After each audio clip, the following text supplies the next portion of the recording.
Sa araw na to, isa na namang ulam Pinoy ang ating lulutuin. Sobrang simple, napakadali lutuin pero mapaparami ka ng kain. Magluluto tayo ng ginisang sitaw na nilagyan natin ng konting manok. Magpainit lang ng konting mantika sa ating kawali na paglulutuan tapos igisa muna natin yung ating bawang at yung bawang natin ay hiniwa lang natin ng medyo pino. Igisa lang natin to ng mga 30 seconds tapos pwede na natin isunod yung ating sibuyas. At yung sibuyas natin ay hiniwa lang natin yan ng maninipis. Sangkutsa lang natin or igisa lang natin yung ating sibuyas approximately 1 minute and 30 seconds or hanggang maamoy nyo na yung bango nito at mag-iba na yung appearance. At moderate flame lang yung gagamitin natin para hindi mabigla yung ating bawang at yung sibuyas. At isunod na natin yung ating kamatis at gumamit ako rito ng hinog na kamatis para mas talagang intense yung lasa ng kamatis at the same time mas mabilis siya lutuin. Igisa lang natin yung ating kamatis hanggang maging mushy or maging pasty yung appearance nito. That will take around 2 to 3 minutes. And by the way, para sa kompleto at tamang timbang ng ating recipe, sinulat ko po sa description box.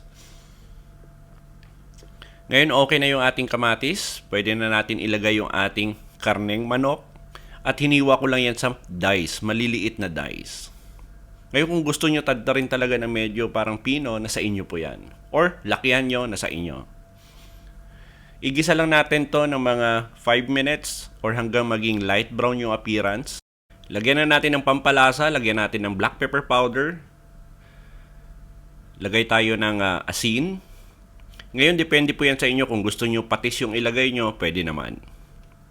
Tapos lagyan natin to ng soy sauce or toyo. Tapos haluin lang natin saglit para mag-penetrate or mag-balance yung mga seasoning na nilagay natin. Since na karne to, kailangan natin lutuin. So maglalagay pa ako rito ng tubig. Isang basong tubig para lumambot yung ating manok. Ngayon kung gusto nyo naman na medyo konti lang yung sauce ng inyong ginisang sitaw, pwede nyo bawasan. At sinimmer lang natin ng 20 minutes yung ating manok. At nilagay na natin yung ating sitaw.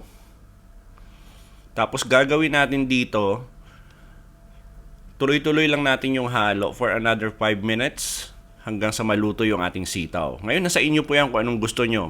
Sobrang lambot ba ng sitaw or medyo may konting bite pa? Kasi gusto ko medyo crunchy pag kinakain yung sitaw. At pwede na natin iserve at magsandok ng maraming kanin at sigurado ako mapaparami tayo ng subo. Sa lahat po na nagkagusto ng ating recipe for today, please like and share this video at kung bago kayo sa ating kusina, please don't forget to subscribe at pindutin yung notification bell para updated kayo sa mga susunod pa nating masasarap na recipe. Salamat sa panonood at ito ang Kusina ni Dan Levy.